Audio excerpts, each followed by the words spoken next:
Welcome into this Monday edition Oxford Exxon Podcast, also presented by Twisted Tea. We'll talk about that here in a little bit on the show. Ole Miss going into its first Monday, first full week of preseason camp here. Several different media ops for us this week, 4 in total, starting here in a little bit, just over an hour this morning. So we'll talk some camp stuff. We'll talk some college football news from the weekend since last time we all spoke on Thursday. Neal had hand raised guys handled on Thursday, but since Jeffrey was with us on Thursday morning, a conference is completely kaput, and there's more stuff going down the pipeline as well. So that and more coming up on the show. A show brought to you every day by the Oxford Exxon Highway 6 West in Oxford. You know about the lunch specials.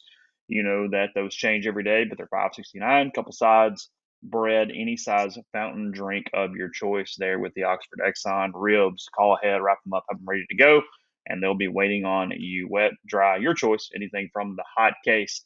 And again, coming to you from the Clark Ford studio. Clark Ford's in Amory, Mississippi, 662-257-1900 is that number. Call it. Ask for Corey Clark. Tell Corey what Ford product you're looking for. He'll send you a quote within 15 minutes in business hours. It's right to the bottom line. There's no hassle. There's no haggle. You get your quote. The rest completely up to you. You can shop that quote around. You can do what I've done, what I recommend that you do, and that's hop into a Clark Ford today. Great service, great product. Corey and the people at Clark Ford want to be your car guy. They want to be your truck guy. They'll prove to you what that means when you make the call. 662-257-1900. Jump into football, Mr. McCready. From the weekend, you handle Saturday, Thursday night. They have been in shoulder pads one time. I assume shoulder pads again today. They can put full pads on after that. So, I mean, as we kind of put all these disclaimers in, it's not exactly like we've seen tons of full pads, scrimmage, running offense, as it will be when they line up on September 2nd or whatever that looks like. But just in general, yeah, 2 or 3 overall impressions from the first 4 or 5 days. There was in shoulder pads on Saturday morning, as you mentioned. I don't know that the practice looked a lot different than the one on Wednesday when they weren't in shoulder pads.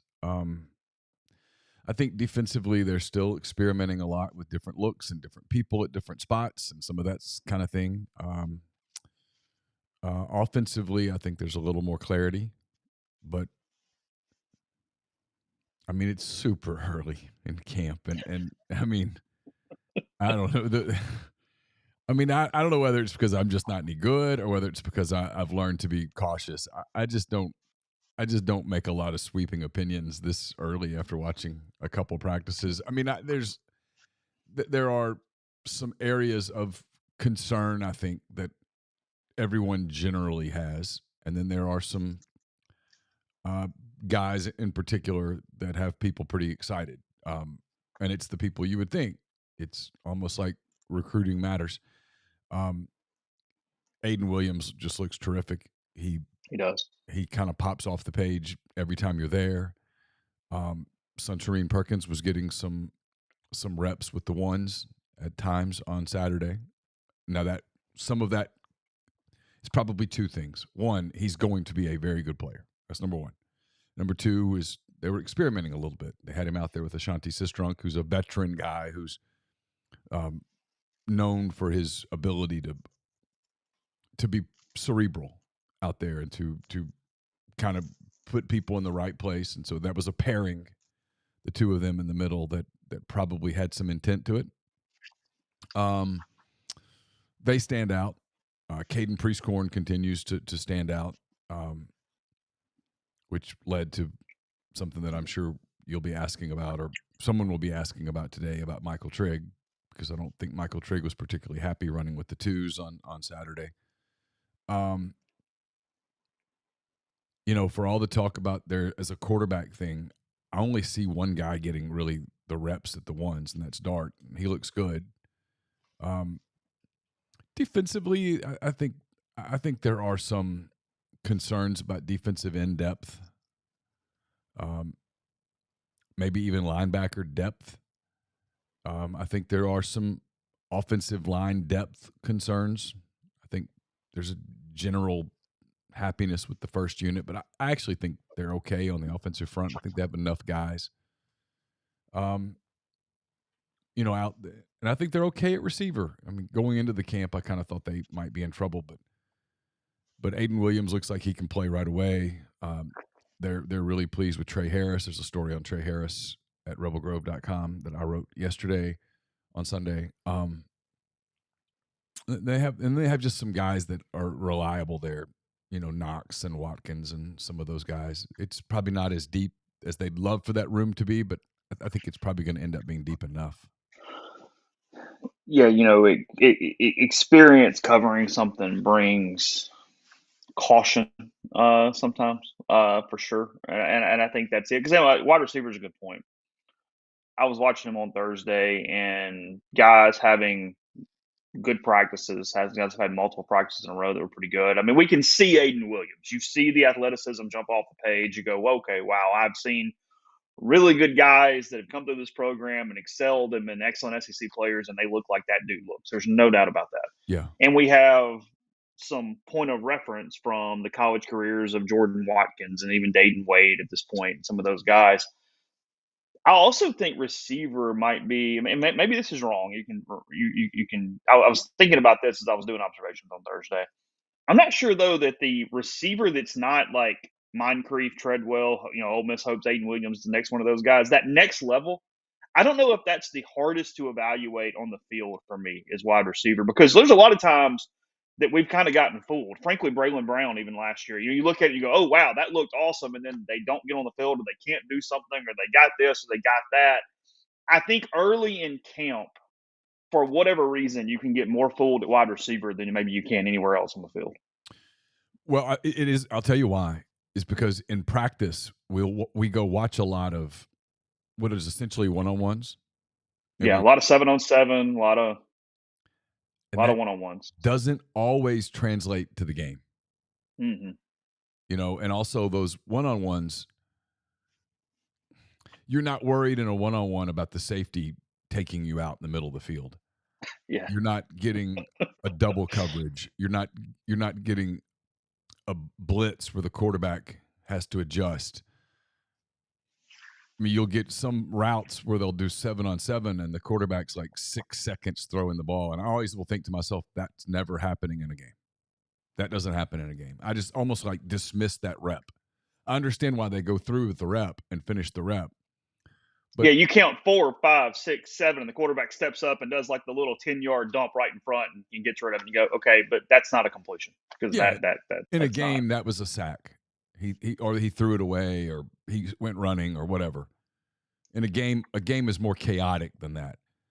And then, when they're in team and they're not in full pads and it's not full contact, you do have to be careful with. I do at least. I don't know. I don't know whether it's because one thing I've observed in what we do with message boards and stuff is that if you're wrong on something, boy, you'll just be reminded over and over and over. You don't get a lot of credit when you're right. And so I'm just kind of careful with stuff. I mean, I don't, and I'll tell you who I was talking to. It was Denson Hollis was out there on Saturday. And I said to him, the other thing you have to be mindful of when you're out watching one team practice over and over and over, you're not seeing the other team's practice. Like if you could see, okay, well, let me compare this to LSU's practice for 2 hours. Let me watch Mississippi State practice for 2 hours. Mm-hmm. Don't get me wrong. I don't want to watch 3 football teams practice for 2 hours a day on a given day. No thanks, ever. But if you did, you would at least have some point of comparison. We see all of the good, all of the bad, and have no reference point against it. So you don't really know what you're watching. You just kind of have some feeling compared to previous seasons and that kind of thing. I think this team is more overall talented than last year's team. We'll see about like leadership and charisma and some of those things. But I mean, I do think there's a general talent level that has been increased via his use of the portal and that kind of thing. That there are fewer wasted spots, if you will. And I guess I said all that to set up this week. And I feel like what happened was I saw some of these things and I want to see another week of it. I want to kind of believe my eyes or not believe my eyes and kind of see where it goes and what that looks like. Because, it's there. We'll get into full pads. We'll see a little more. Now, we don't get another Saturday though, right? That was the only Saturday. Is that correct? To my knowledge, that was the final Saturday we get. I don't think we get any of the scrimmages. Okay. So, but, like take linebacker, for example. I kind of have, or that conglomeration of edges and linebackers and however you want to phrase some of these players is I have two thoughts in that position. I mean, we're talking about linebackers on the thread right now, and even beyond Perkins is I really like Monty Montgomery. I think he's going to do some good things. I think he can play at the SEC level, and I think he's a guy that's smart. He's motivated in the correct ways, more content about him coming. I like him. I've liked him on the field. He's emerged into that starting group for the most part. If you can put a starting group out there, and I go, okay, can he do it in week 2? Put the pads on him. Is my eyes right on what I think I'm seeing with him? And then the other side of it, because you get one of both ways, and I get they don't play the same position, but I watch it like Jean Baptiste, and he looks great from a big physical guy, but is he moving enough? Laterally, is it okay? Are you putting him in packages and systems that he can excel going straight ahead using strength? Is he going to have to do stuff laterally he can't do? Well, I don't know what that looks like yet because we haven't done team where I can watch him in space against a lot of other guys and see what I think there. But when I watch those type of guys, those are the things that come to my mind. I go, okay, Montgomery, I think that's whatever. I watch John Baptiste, I go, maybe, but seems more specific to what his role potentially can be. And I feel like I'm doing that in a lot of different ways. I think you've got that. I want to see pads on Riscano because he looks better physically than most freshmen who come Yeah. in that we have covered over the last 2 decades. But get out there, see what that looks like, see where that goes from that point. And then again at wide receiver, I mean, is there consistency? Is it, are you going to have a problem like you said when you got the safety across the middle? Where you're going to get alligator arms a little bit, or guys going to drop balls? Is it going to be something that pisses Lane off and hurts them in the rotation? I don't know. So we've got a lot of really good first impressions, or at least not even positive, but just things that we think we may believe. But there's no way to know that as we move forward. Well, your linebacker point's pretty good. I was talking to someone inside the program last week. I don't remember when. And I was just kind of say, hey, what do you think about different things? And he brought up linebacker. And he said, I think we're going to be okay there. He goes, here's the thing. Got a bunch of guys that do some things well, different things, and have some guys that have weaknesses that will be able to be spotted on film. And so it's going to be a position where you're going to have to do a lot of coaching, a lot of scheming, and you're going to have to kind of get inside the head of the opposing offensive coordinator. What are they going to try to do, and how do I combat that? And with Perkins is the one that's potentially the very best player out there.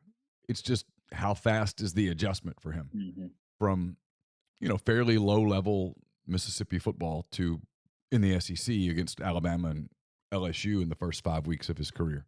What is that? No, and they don't know, right? It might be seamless. It might slow him down. They don't know. They don't know. We'll see. They are convinced he's going to be a great player, but being a great player and being a great player at the end of September are two different animals. But that's an example in that room. And then same person was like, I think we're okay at receiver. Kind of like I wasn't sure we'd be okay, but I think we're going to be okay. They brought in another running back, the transfer from Oregon State. He's a grad transfer. Cam Griffin. Yeah, he was out there. I would assume that is a bit of an insurance policy.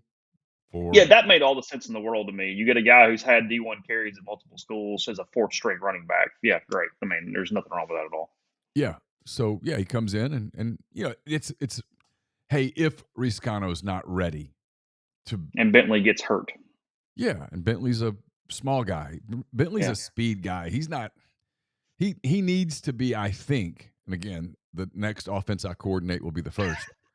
But I think he needs to be a change of pace guy. I don't think you ask him, hey, go do the same things that we do with Quinshon. I don't think that's what you do.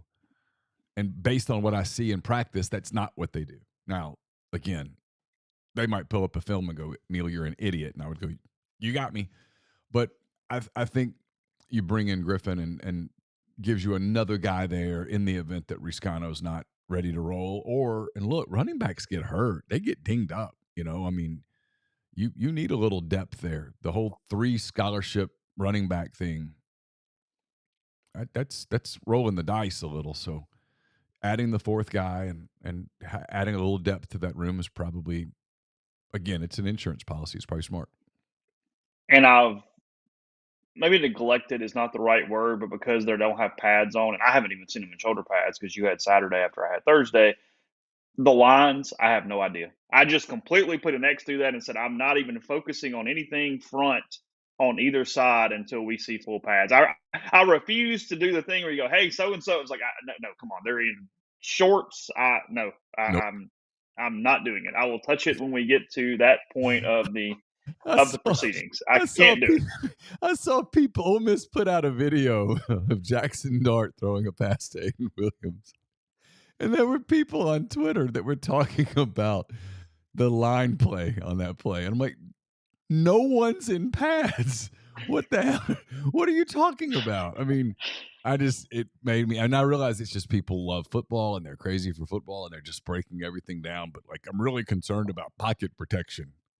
And I'm like, well, I mean, that's legitimate, but based on that one rep with nobody wearing pads, Yeah, that did not tell you anything pro or against the no, said pocket protection in there. no.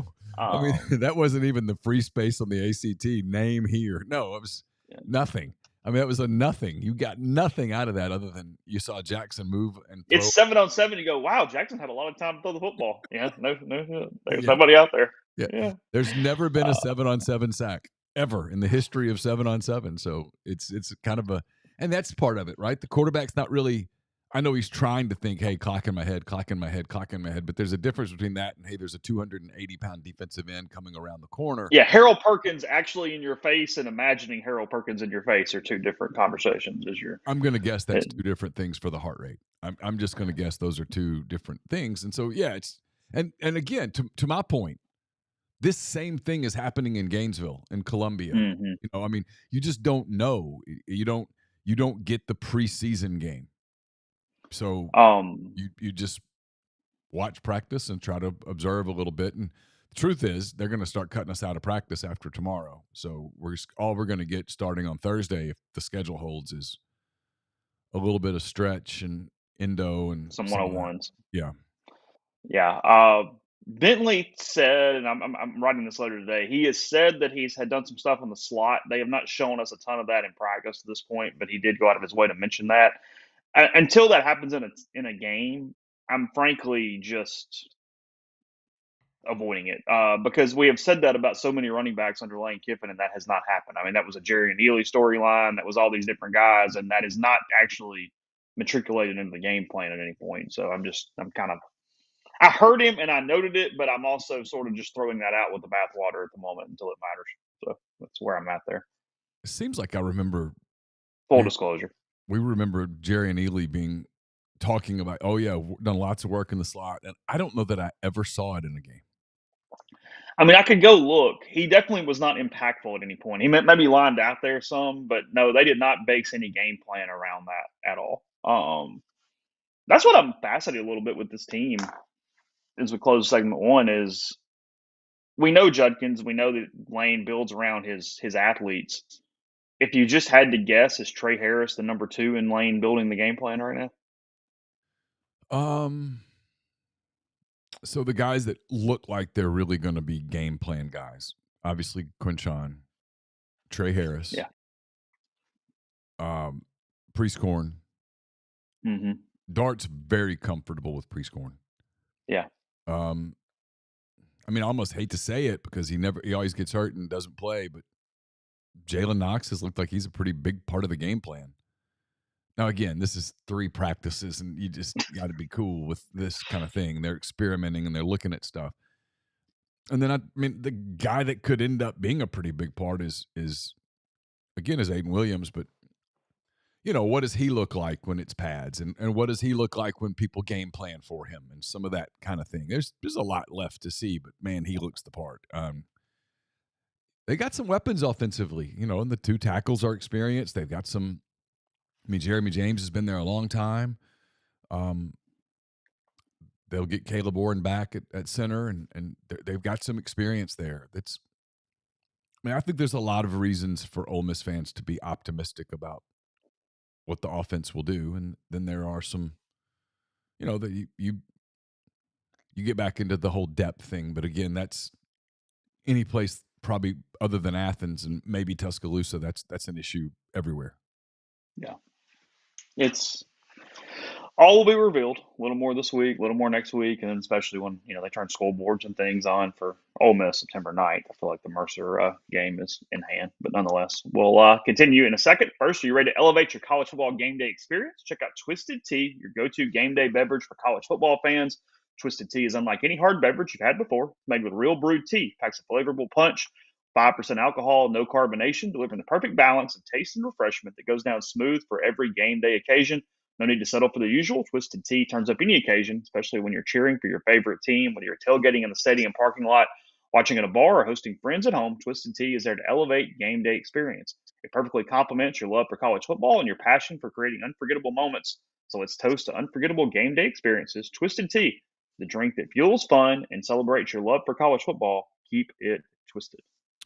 Do you hate losing games? Do you hate losing players? Do you hate paying for your insurance? If you said yes to those questions, Davey Ferris can help you. Davey has partnered with the Grove Collective. We'll be donating 20% of all commissions, 10% of all renewals on both personal and commercial insurance policies. Davey can service customers in all 50 states. He's dedicated to making sure Ole Miss athletics succeeds in this era of college sports. So contact Davey Ferris at 214-715-7247 or via email at dferris@hillcoinsurance.com. That's DFARRIS at hillcoinsurance.com. Are you retiring soon? How long should you wait to take Social Security? What accounts should you pull from first? Are you already retired? Should you consider Roth conversions? These are some of the questions that can only be answered with the personalized retirement income plan. Andrew Seago with Seago Wealth Management specializes in helping folks just like you come up with their retirement game plan. Whether you meet at his office in Collierville or prefer Zoom from anywhere, schedule a free discovery meeting and see what he can do for you. It's rebelsretire.com. Stress out about the Rebels, not your money. It's rebelsretire.com. We're also brought to you by Comer Heating and Air, Southern Air Conditioning and Heating, different names, same great products and services. If you live in Oxford, Tupelo, or the surrounding area, call Comer at 662-801-1777. If you live in Hernando, Memphis, or the surrounding area, call Southern 662-429-4429. A-Stock is a Nashville-based online retail company with the mission to provide customers the power to name their price. All items start at just $1. That's right. Every item starts at just $1, no matter what the retail value may be. Shop now at astock.bid. That's ASTOCK.bid. Or download their app and name your price on thousands of items from big name retailers. A-Stock has multiple locations around Nashville as well as Memphis, some in Indiana, and more coming soon that offer local pickups, so don't miss out. And the College Corner is coming to Oxford this fall. Their newest location will be in the Oxford Commons right off Sisk Avenue. They'll have more than 4,000 square feet of their best Rebel gear.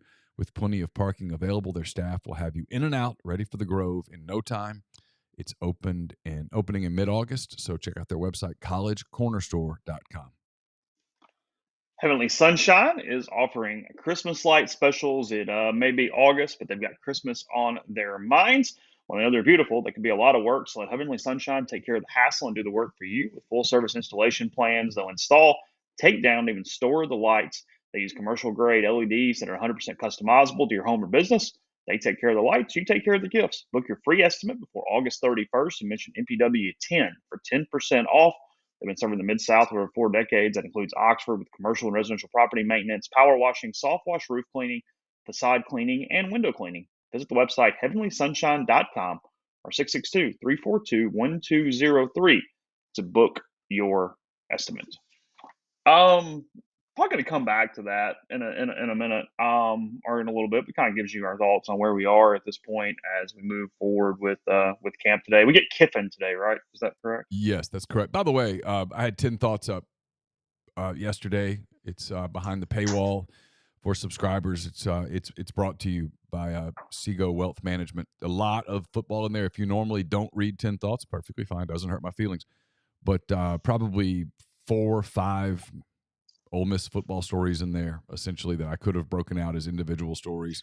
There's some men's basketball recruiting in there as well. So even heavier Ole Miss than usual on 10 Weekend Thoughts. So if you are not a subscriber to Rebel Grove, now would be a great time to subscribe. We had recruiting yesterday. I think there's probably some recruiting coming today. So a lot there at rebelgrove.com, part of the Rivals Network, where the prices never, ever, ever, never, ever go up. Never. Yeah, I'm avoiding comment. Well, they haven't. No, I know. I mean, it was we even added things this week, and still same thing. Anyway, are you guaranteeing that a recruit's going to make a decision in a certain time, Neal? Is that what you're doing? Or are you saying that it is a guarantee that a recruit is going to give his verbal today? I will guarantee a recruit commits at a certain time the same day that Rivals raises prices. Okay. That will be part of the package. So you believe that's possible, but I am not certain not going to do that in blood and ink. I am certain that it is possible. I am also certain that it is not possible. That it could not happen. Okay. If you'd like to guarantee it. No, I'm good. I don't even know who you're talking about. Well, I guess I do. Is it who I think it is? You do. Okay. All right. So we're already behind schedule because that was supposed to be a few days ago. It was supposed to be Friday, and then for whatever reason it got moved. But it doesn't matter. It's the story that was in our admin in March, got taken out, got accidentally written when it shouldn't have been. Although I think it probably should have been, but then something happened that morning. And then then it got rewritten. So it is what it is.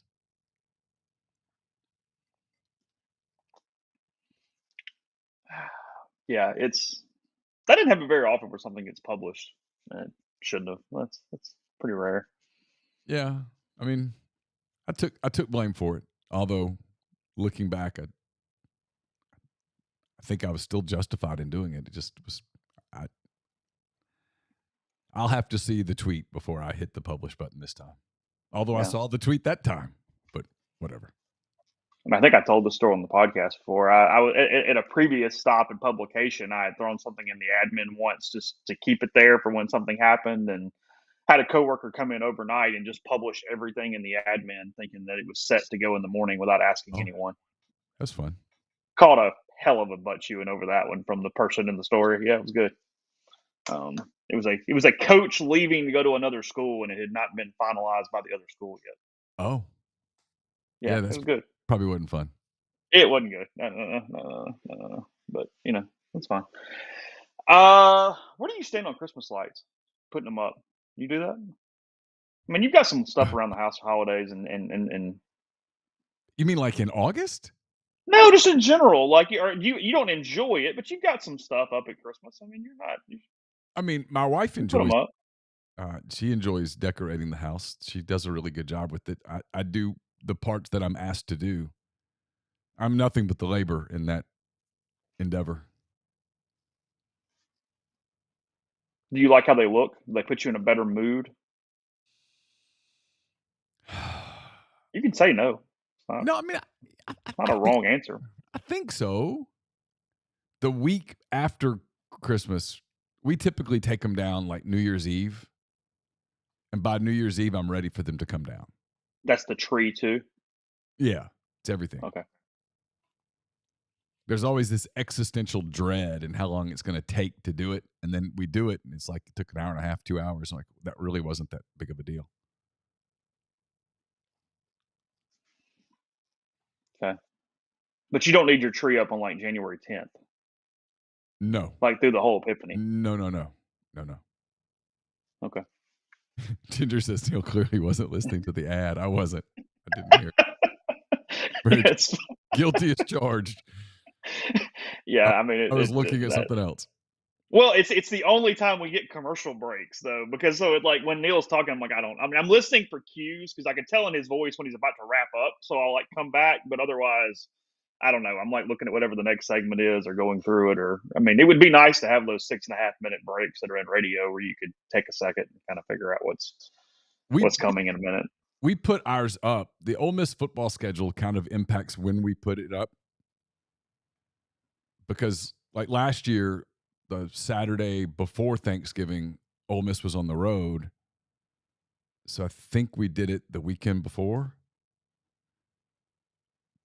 Usually we typically do it a few days before Thanksgiving, but I've noticed that more and more it gets into November.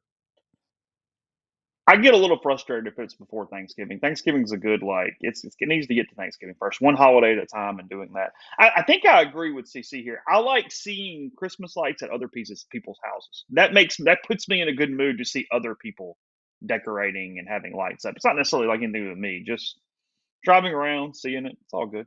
I like Halloween decorations too. I love Halloween. That's good because Halloween stuff's been in the stores since July I 4th. heard that. I heard that. Ridiculous. Well, I mean, I guess it sells. I mean, it wouldn't be It there if must. it didn't. It must.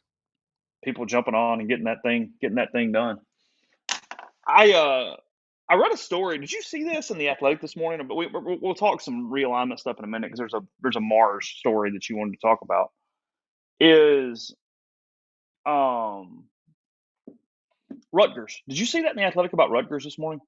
About how all this stuff about realignment and where's going who and all this stuff, and occasionally we'll talk about Missouri and Fit and what they've done or what they haven't done, but they've been fine inside the conference for the most part. Rutgers, despite getting the money from the Big Ten, the way they have gotten it over the last decade, is over that time period, they have lost $250 million. They're in debt by $250 million despite getting the Big Ten money. It has been an abject failure with bringing Rutgers into the Big Ten. And I mean, you get the pass. The Big Ten's done well. They're in fine shape. But there was a 3-year stretch where their average loss in the Big Ten was 49-10. They finished 130th in the Learfield Cup last year. 130th. 56 spots behind the next closest Big Ten team. I mean, when you talk about winners and losers and whatever else, I mean, it is amazing what they have done financially and otherwise, despite being in one of the two preeminent conferences and kind of getting a life raft simply because of where they sat in the geographic map. It's unbelievable. You should read it. I'll have to go read it. I have not read it. Only story I've read this morning. I did the one story I read before I went out and got my run in was about the Cubs, so I haven't read anything else. But how do you lose the money when you're?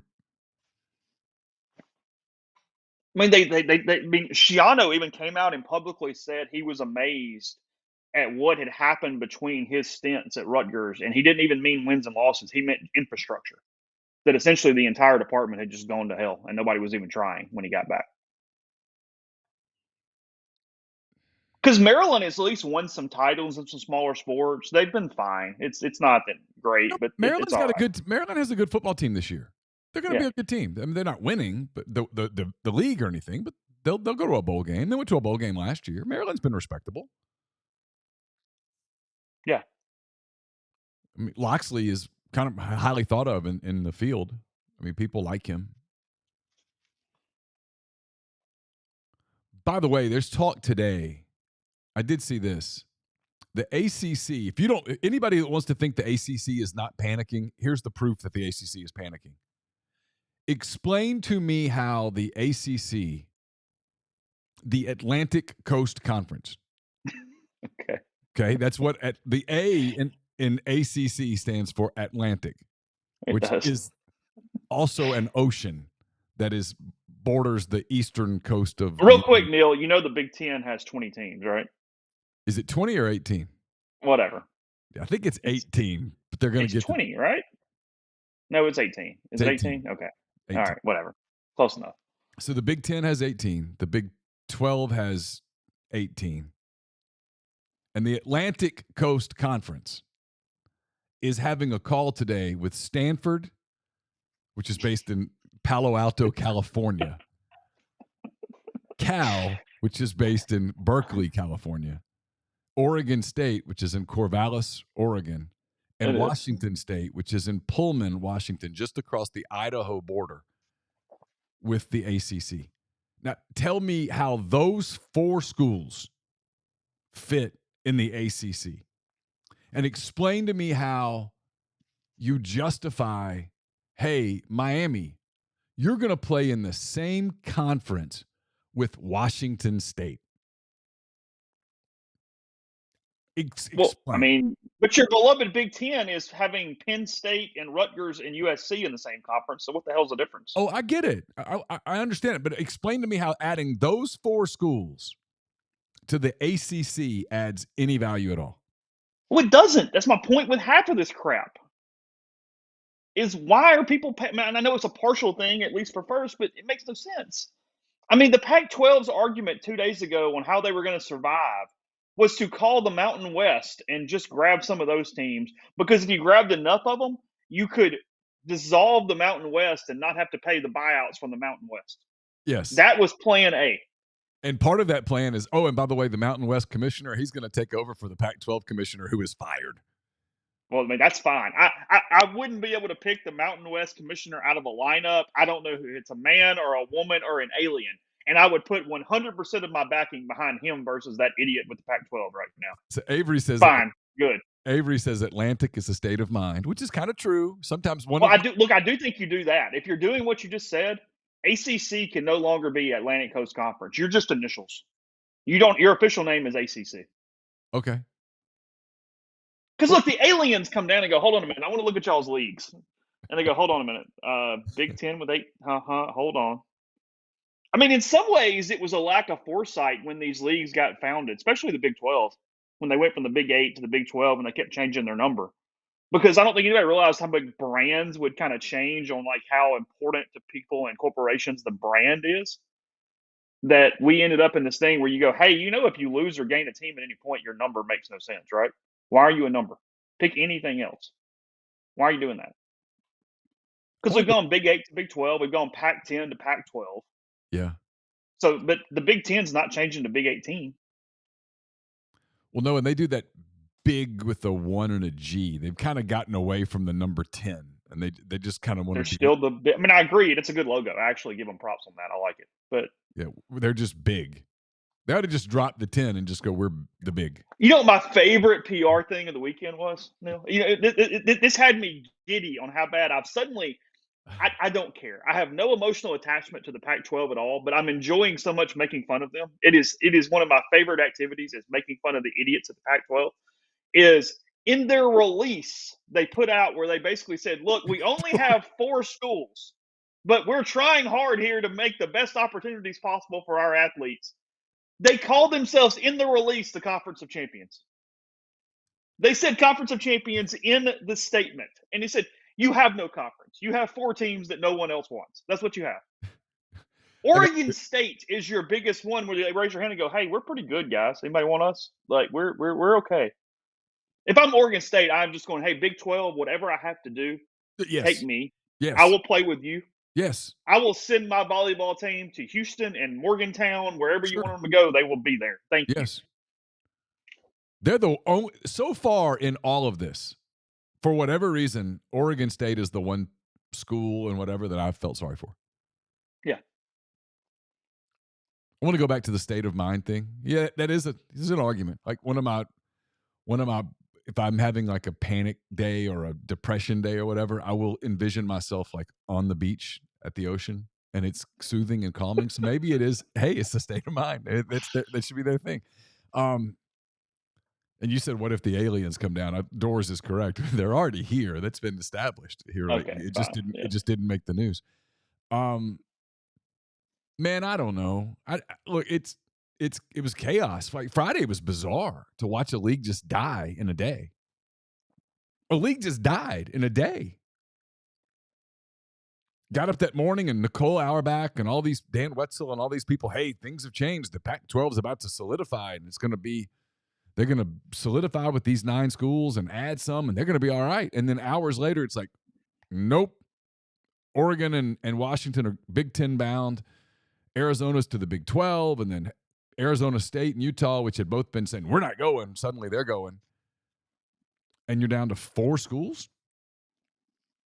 And then there were rumors that Oregon State and Washington State were going to go to the Big 12 on half deals just to get something. And now so you're going to tell me that Stanford is going to be in the same league with Fresno State? Why? Just quit. What is your alternative? Just be Notre Dame without the TV deal. Well, then you fold. You have no money. Okay, cool. Well, okay, but I mean, let me take a moment to kind of recover from the idea of Stanford football folding. All right, I'm good.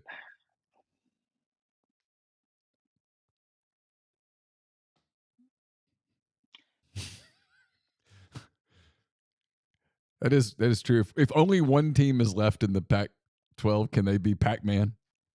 that's very good. Yes, That is good. I'm really torn. I said this. I did a segment for Brian's show yesterday, and I said, I'm really torn here because part of me just really likes sort of the regionality of college football. Like I am. I'm struggling as a fan with some of the loss of regionality. There's no doubt about that. I know I feel that way a lot more than you do, but nothing about this is surprising at all. They've dug their own hole to the point of causing this funeral themselves. I mean, we are destined for, because Oregon State, I think, will end up finding something. Honestly, I think somebody ends up doing something with them somehow. I mean, there is a possible situation of Stanford and UCLA being the only two Power Five schools that are completely screwed.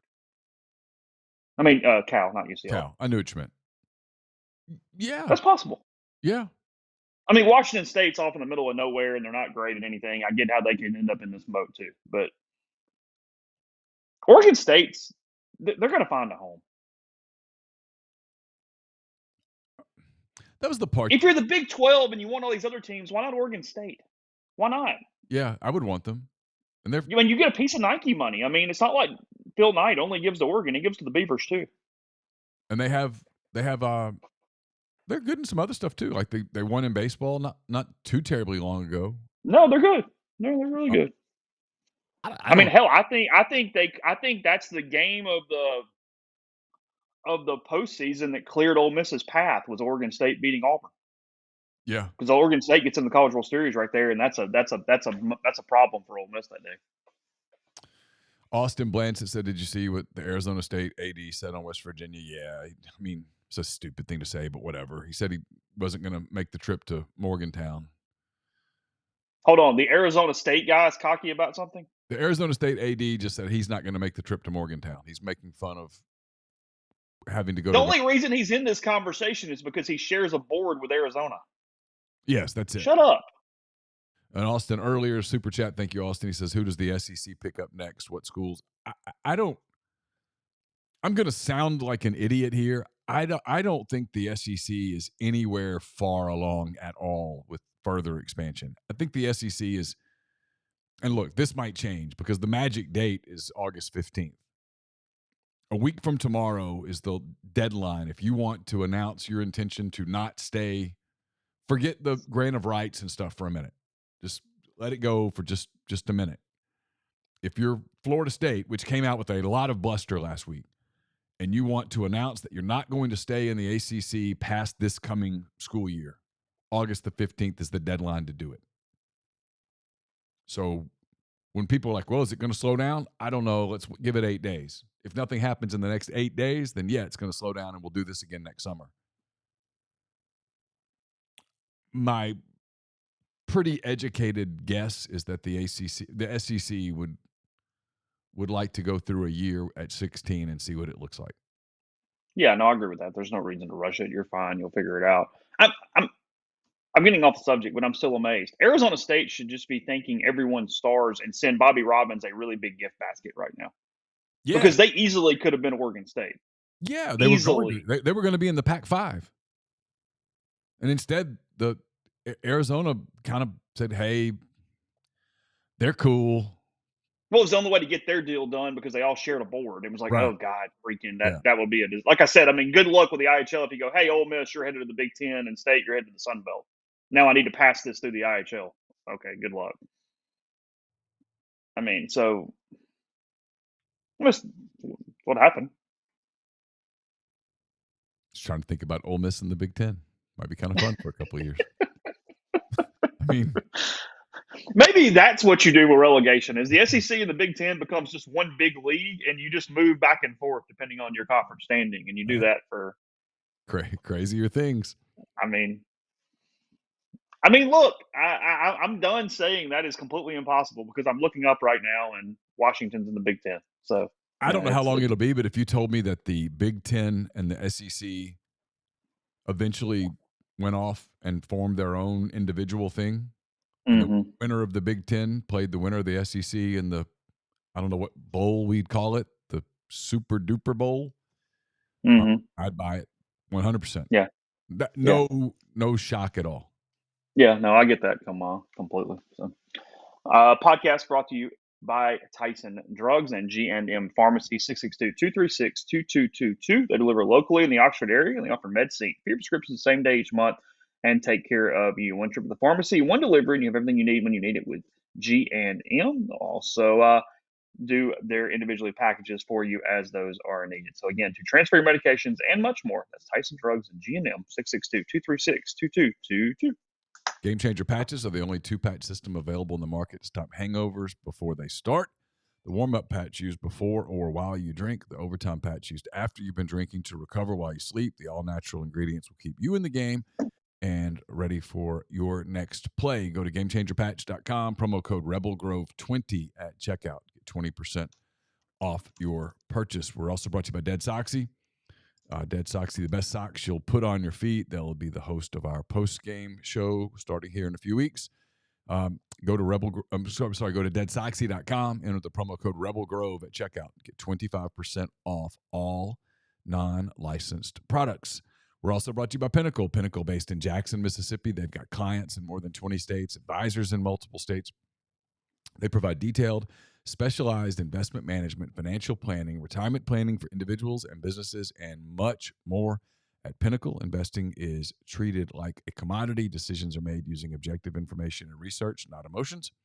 So Pinnacle will sit down with you, listen to your goals, study your expenses, and put forth a comprehensive, detailed financial and retirement plan built just for you. To learn more, go to mypinwealth.com. That's MYPINN wealth.com.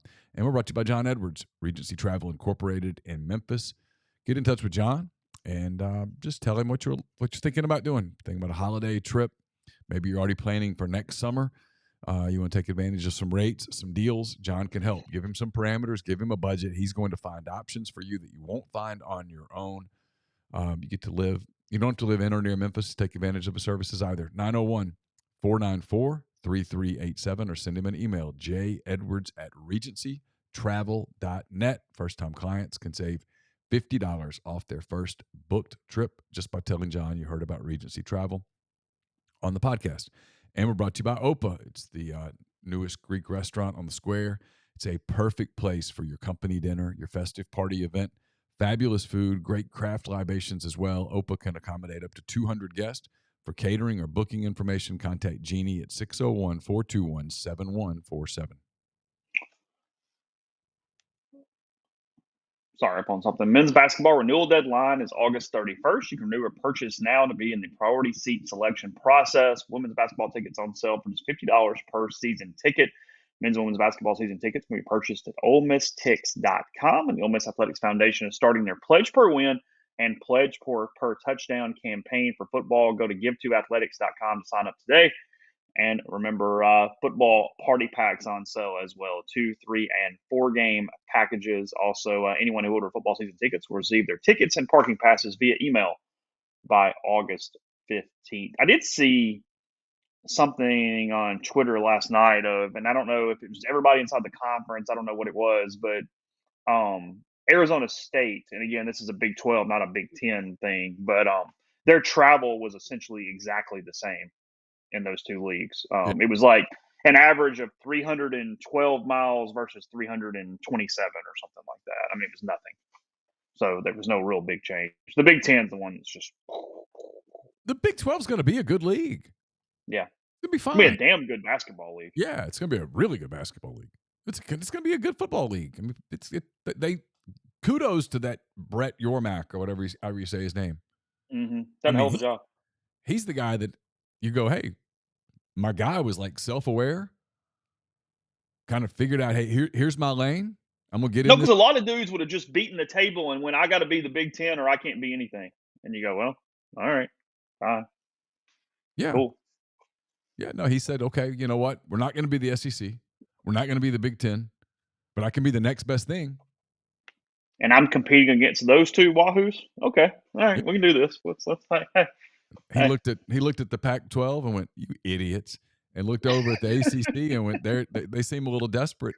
I can take care of us kind of long term, and we can find our niche here." And they did really, really well. Kudos to them. I mean, they're a big winner in this. That is not a bad league. Dwight makes a good point. Oklahoma State is the team that ended up. I know they're not in the Big Ten of the SEC, and I get their main rivals in the big league, and I understand that. But they're maybe the top athletic program that sort of got saved from disaster because of what went in around them. And you went, okay, you're all right. Just not perfect, but chill. It's gonna be okay. Because there at one point we thought, hey, Oklahoma State might be screwed. Yeah, and they're gonna be okay. Like Utah's a good team. It's a good program. Arizona State. Those are good names when they come to your place to play. I mean, Arizona State, when they come to Oklahoma State, people will get excited about that. The TCU's good. The league's good. It's a solid. Kansas State's a good football program. It's a good league. It's going to be okay. Texas Tech. The list goes on. I mean, again, if you compare it to the Big Ten or the SEC, you know it's not a great league. But if you say, okay, well, what about everybody else? Well, it's really good. Who is in the Rose Bowl now? There's a rumor it's going to be an SEC Big Ten game. Well, it should be. That's the rumor. You should do that. Hey, the Sugar Bowl gets saved a little here because that's SEC Big 12. Big 12's okay. You're all right. Yeah, and they're going to incorporate those games into the 12-team playoff. So, well, of course. All that. Oh, every year now. That's true. Yeah, never mind. That's good point.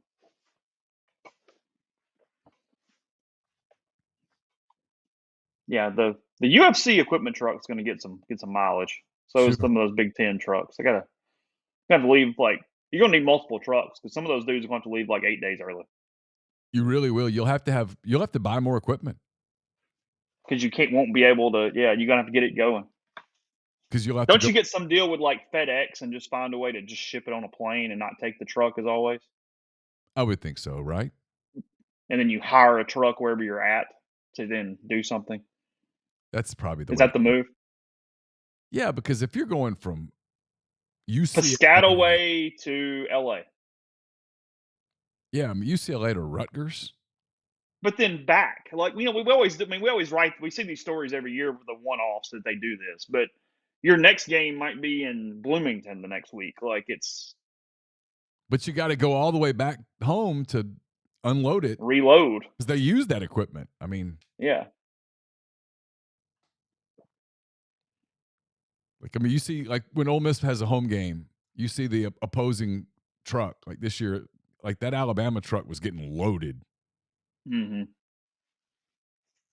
They were that truck pulled out of there pretty quick.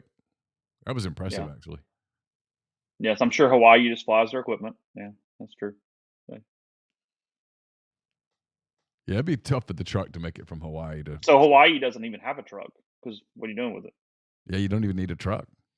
No, you just get U-Haul or whomever to head to the airport with it. I mean, I think Ole Miss's truck is powder blue this year, right? The trailer. Oh, is it? Yeah, I think I saw that. Yeah, I think it's powder this year. I haven't paid attention yet. Or Italy blue or electric blue or whatever we're calling it. It's Italy blue, right?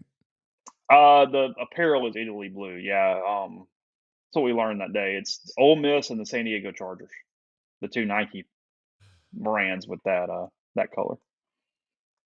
That is correct. The problem remains that it's different shades on all three major men's sports. And yet somehow we've made it this far. It's going to be okay. Yeah, it's going to be all right. Well, baseball gets a break because baseball does use powder even if that's not one of your colors. Yeah. That's fine. It's all good. It's fine. Speaking of, 16-7 since the break, McCready? Is that right? Oh, we talking baseball now? Yeah. Yeah, I mean 16-7. Sahadev Sharma has a really good story today. I won't. You'll like this because you're a baseball nerd. He did a deep dive on what the Cubs have done. Let me see if I can find it. Hold on a minute, Hardman. Alabama brings their own benches and ice. Is that true? I think that's true Why? because they don't trust your benches and they don't trust your ice. Oh, Their good grief. Their ice is better than your ice. Their This is benches, kind of close to Italy blue, actually. Yeah, their it's not benches are far better. off.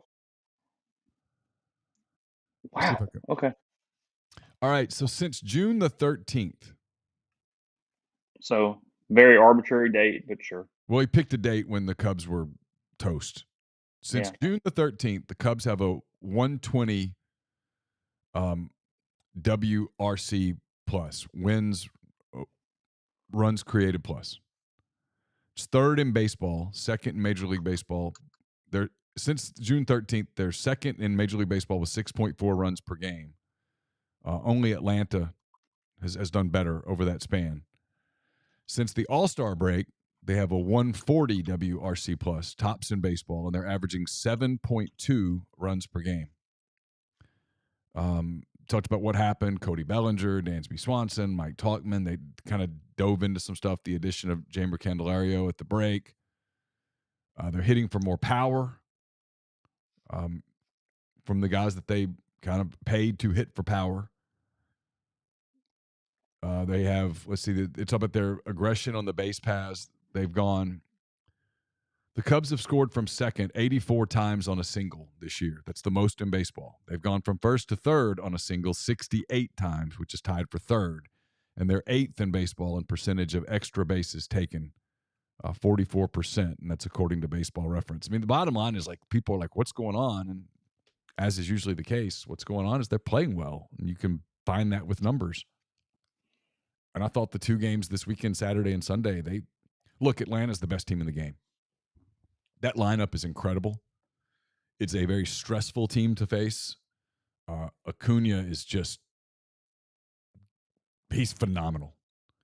Ozzie Albies is, I watch his at-bats and I'm like, I don't know how he does it. And then he just keeps doing it.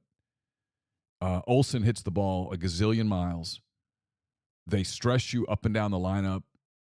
There's no break in their lineup. Their bullpen's good. They play good defense.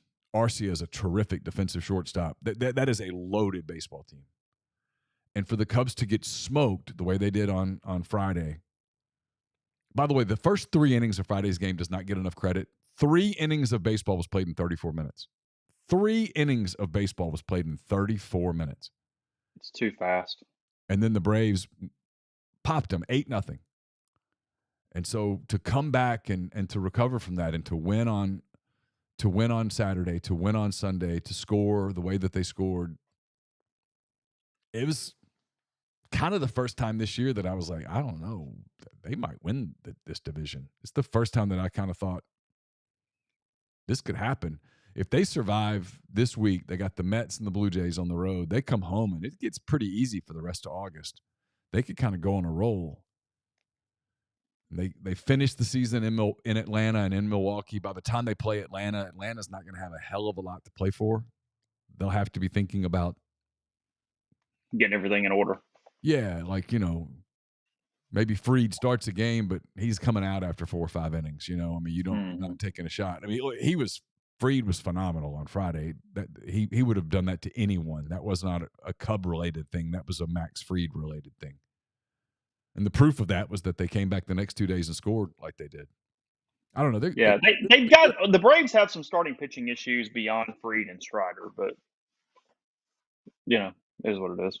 I would still, if you ask me to pick a team to win the National League without hesitation, I'm going to say the Braves. When you watch them play daily, and I watch them a lot now because they played the Brewers last weekend, and they played the Cubs this past weekend.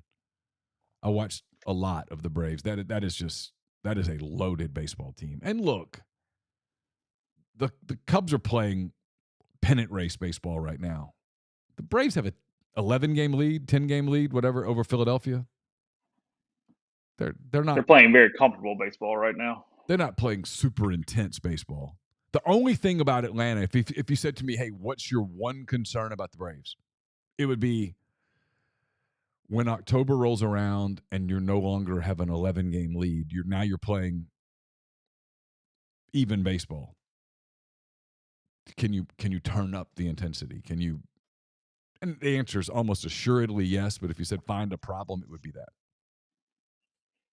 I'm told, by the way, that every school does this with benches on the sidelines, home and away. They set bring them their up own? and have them taken down and the whole deal. Yeah. Oh, The more you know. I didn't know that. Took 20 years of covering this to learn that. You know, So one learned bench something today. looks like the next, but okay. Yeah, well, I mean, I think it's all the same company, basically. Okay. That's what I love. Is there is some random millionaire out there? And it's like, what do you do? Well, I set up benches at football games, and I just own the benches that all the teams play in. It's like, hold on a minute, like, huh? I mean, it's like that line from our Great American Film Cocktail, where he's talking about like the guy that makes the little straws that go in the drinks, and go, some dude's a multimillionaire because he makes those little straws somewhere in some factory, and Yeah. that's what happens on a box company or something. Anyway, I don't know. I'm not watching. I'm not even necessarily intrigued, and I admit I'm probably in the minority here.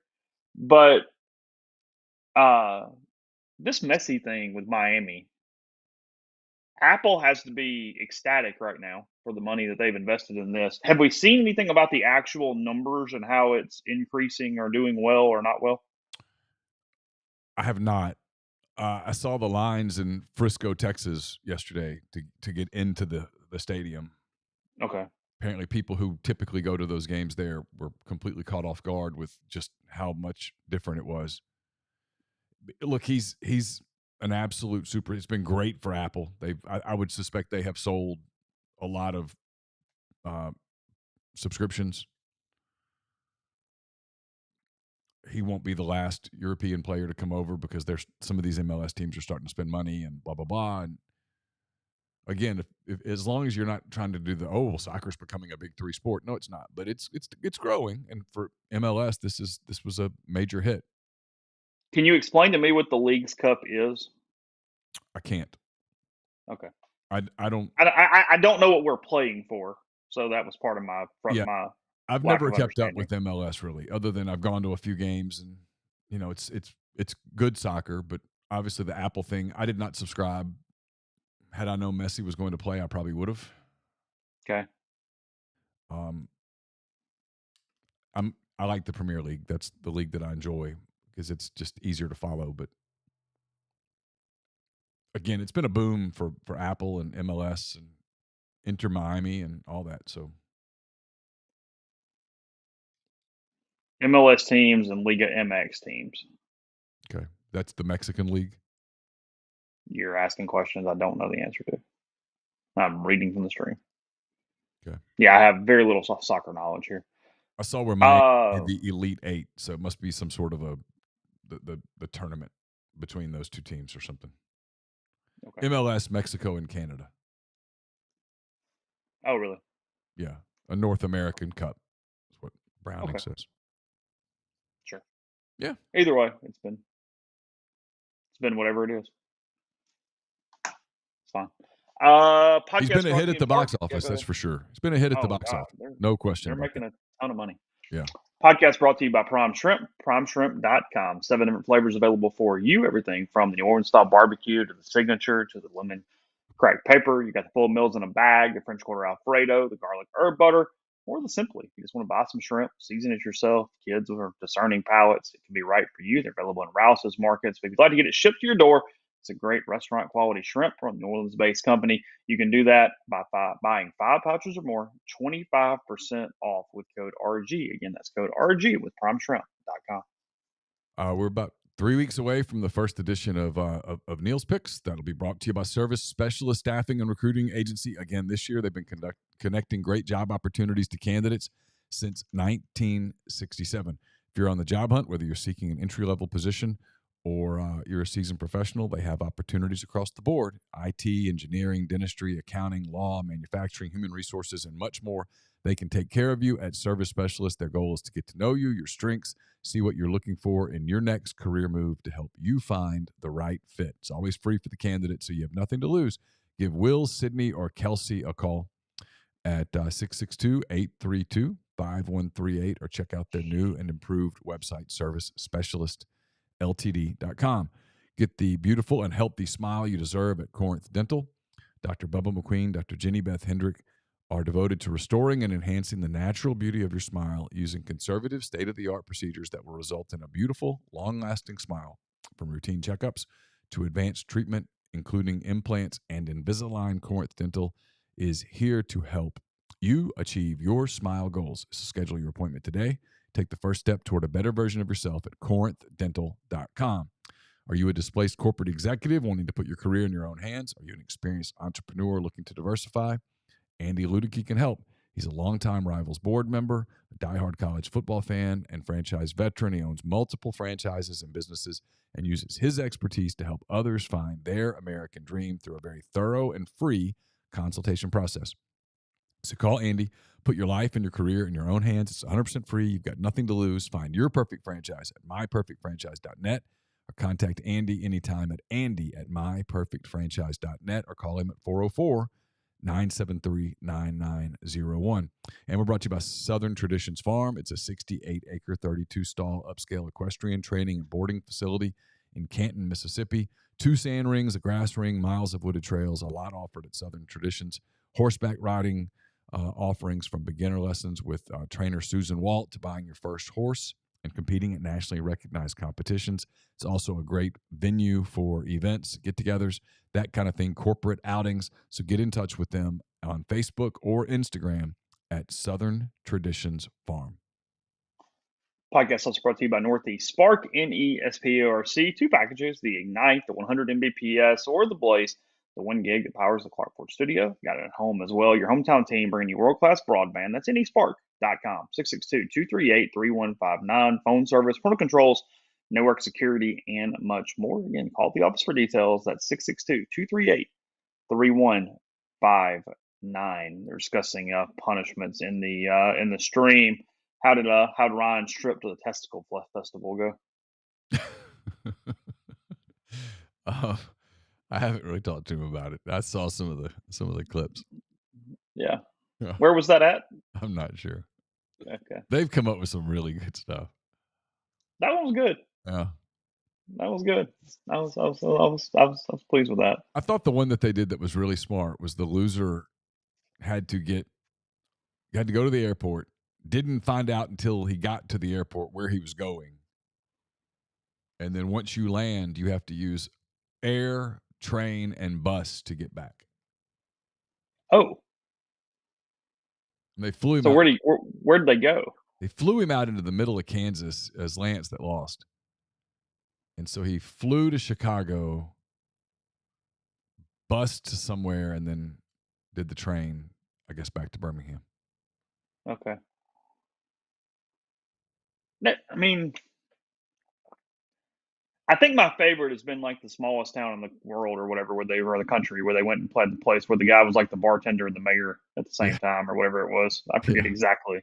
Yeah. That was Ryan had to go there. It was like South Dakota or something. Okay. Yeah. Ryan's not having good luck in these things. No, he loses a good bit. I mean, and I'm going to lose a lot. I'm going to lose the one with Tyler, so I'm the one that has to vet these potential punishments. Okay. He doesn't really have to think about losing because he's not going to. I'm going to be the one that loses, so I got to think about it. Hey, by the way, the Grove coming up. What's 4 weeks? Or 4 weeks from this past Saturday till the first Saturday in the Grove. Take the work and the stress out of Grove Tent Setup and Tailgating. Use 7 South Tailgating. It's the premier tailgating service provider, one of the most tradition-rich tailgating spots in the country. The Grove at Ole Miss. It's owned and operated by Ole Miss alumni. So they understand the importance of a game day done right. 7 South Tailgating is specialized to meet and exceed your exact needs in all areas of tailgating. They want to take the work and the stress out of tailgating and enrich the already wonderful Grove experience.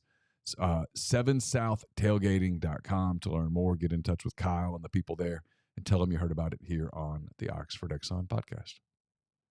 Just noticed something when we're talking about baseball here as we close. Lance was pretty good again last night. He goes 6 innings for the Dodgers, give up 1 run on 4 hits, 6 strikeouts, and an 8-2 win over the Padres yesterday. So couple He of good is a starts for guy Lance that after the trade.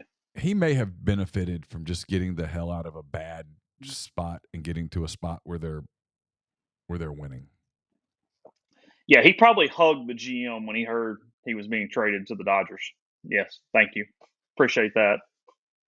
Nothing but love for you. Got his juices flowing a little bit. Got Mm-hmm. him fired up. I mean, the White Sox it's been bad. So Kind of the close here. You mentioned it. Tom Mars with a tweet a couple days ago talking about Florida State, their way of getting out. The fact that inside the ACC grant of rights agreement, it does not contain a quote choice of law provision, basically meaning that assuming that Florida law would apply to any dispute, the Florida legislature could arguably do what Texas did to Mike Leach and make FSU immune from liability for a breach of contract. I was reading through some different things inside that stream, and essentially what I took from it, or thread, not stream, thread, is that if FSU went down that route and said you can't keep us here, we can get out of the grant of rights. We're gonna try this in Florida, and here's what we're gonna do. There's precedent from other leagues that essentially they would get countersued in another state, and then it would be up to trying to figure out the exact loophole of what the fine print would be on. Does it become a federal level? Does it not? How does that work? Because in theory, it doesn't, because they're not technically residing anywhere to make it federal, but it it would become a big time semantics, logistical, legal argument if you pushed it all the way through. Maryland is one that has done this before because they were trying to do some different things in different states, and ESPN was trying to file in Connecticut against them because of the way that process works to change the law in some different ways. So, I mean, we could have a very interesting, complicated legal fight if it got down to that. yeah, I don't think Tom Mars tweeted that for fun. I don't think that was random. I took it as kind of a shot across the bow. I don't know about you. And look, Florida State didn't talk like that last week, and then that tweet, and that's all of these things are not coincidental. And then Mickey Plyler basically told me this. He said it on Hand Raise Guys, and that's Florida State's the one that's out front, but they've got some support from some of their ACC brethren here. Clemson, maybe North Carolina, Virginia Tech. The list goes on of schools that are looking at this going, okay, that league has it's the reason they're reaching out to the Pac-4. That the league knows that if they're not careful, they're going to become the couple that stays together because it says, hey, we're staying together till the kids graduate high school. Sure. Well, typically those couples don't make it to the graduation day. Once that's been announced and the love is gone, they typically don't get there. That's a flawed concept. Hey, we're going to stay together until this grant of rights is up, and as soon as it's up, it's everyone on his free for himself. That's not going to work either. So I know what everyone says about it's 600 million or it's however many million or whatever to get out, whatever the case may be. I'm just telling you the one thing that is brutally obvious, and you don't have to even have a source to figure this out. That those higher profile schools in that league are looking across the landscape at the Big Ten and the SEC, and now even the Big 12 to some extent, and saying, this doesn't work. This isn't going to work. This is going to become a quantifiable, exponential problem moving forward, and we've got to figure out a way out of this. I don't know if it's. I mean, I'm with you. If there is a landing spot, it will find a way to get done. Period. Yes. I don't know if it's panic. I don't know if it's urgency, whatever the word you want to use, but they're not satisfied with their current deal with the ACC. Correct. Yeah. No, if someone is willing to take them and give them a deal, they will make it happen in whatever means are necessary to deem that possible. It has been a completely overplayed thing all over the internet, but I am curious, how many waffles would you eat if you could knock an hour off a 24-hour stay at Waffle House by each waffle? How many hours do you feel like you would be inside that Waffle House? See, I think you know me pretty well. I think I'd get sick pretty fast. So you would camp out at 22 hours or something. You think you would literally be there the whole time? I mean, I'd try to figure out a way to get out of there faster, but like I don't. You don't think you could put down 12 waffles in 24 hours? No, I think I'd get sick. I think I'd be. Because I think that would be my goal. I would not like it. I don't like waffles that much. I might even get sick. But I think my goal would be to have to get there at 5 o'clock in the morning and try to be home for. I wouldn't be eating dinner, but be home for dinner. So that would mean you ate 12 A waffles. waffle every a waffle an hour essentially. Yeah. Oh man, I don't To know. stay 12 hours, you have to eat a waffle an hour. You could knock out 2 in like the first 30 minutes. And then it's the fact of could you get another one down in the next hour and a half, and then you're on pace, and you know what I mean? Like that's how you're doing it. Yeah, I don't doubt that I could eat a couple of waffles at 6 a.m. But I don't at that point, like when you said, hey, at 8 o'clock, are you in the mood for another waffle? No. And then if I ate You got to do that 9 times. And the answer is I couldn't. No way. By like 2 p.m., you've had 9 waffles, and you're like, oh. I would feel so gross. I can't even imagine. Here's the question. That is bread and bland, and it tastes like it tastes. Would you eat something else? Because you're going to increase your calorie content, but you also need a palate cleanser at some point. Do you ask for bacon or ham or anything? That's just going to fill you up even more. Well, I'm not arguing, but I mean, are you just eating waffles? Well, I mean, I'm not really worried about a palate cleanser at that point. You know what I mean, though? It's going to almost make you sick. You don't have any variety. I mean, are you putting syrup on them? I don't know. I mean, I can't tell you the last time I ate a waffle. I don't know.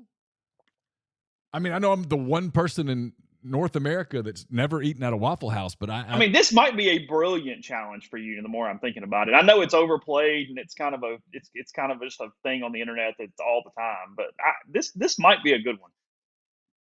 There's no harm. It's over in a day. Either way. Yeah, I mean, we have a Waffle House. The psychology for me is going to be a real torture chamber. I mean, because at some point I'm going to say, so how many calories are in one of these? And we can do the podcast from the Waffle House that morning. Yeah, I don't know, man. Okay, I got to think of something else. Right. There's got to be something else. All right, fair enough. Again, practice today, tomorrow, Thursday, Friday. So content to you, especially the next 2 days. For we have pretty full access on those days. So be aware, it's going to take a minute. Kiffin today, players, but we'll get stuff to you there today. Neal will be there tomorrow. So rebelgrove.com in the meantime, and you can check out all the content there. And as the week moves on toward Ole Miss's season opener, Ole Miss and Mercer on September 2nd. So take care, and we'll talk to you again tomorrow.